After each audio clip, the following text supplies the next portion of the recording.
Okay, that's pretty much about all about NPV that I want to mention. Basically, again, the decision rule is having a positive NPV. If you have multiple projects to consider, trace back to if it has the same initial cost, then you can just compare NPV's dollar amount. If they have different initial cost, add in also profitability index to find the highest profitability index. Now, in case the assets doesn't have a zero residual value, it has a certain dollar amount of residual value that's considered additional net cash inflow. Okay, so you add it on to other returns net cash inflow, compare that against initial cost. Okay, now internal rate of return basically is just another way to look at how profitable the project is. Across different projects, we'll be comparing which one has the highest IRR.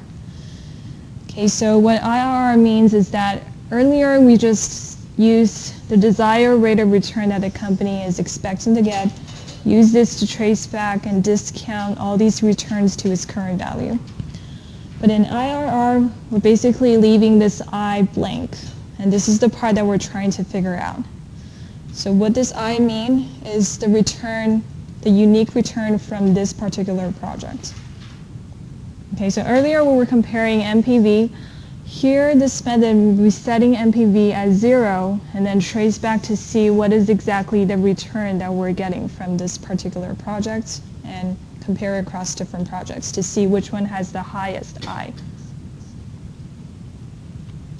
Okay, so if we use the same example that I gave you earlier on the CD player or DVRs, if they have a positive NPV, that basically means their rate of return for the project, if they use IRR as a tool, it will be higher than 14%. It will be something like 16% or 15% in case they have a positive NPV.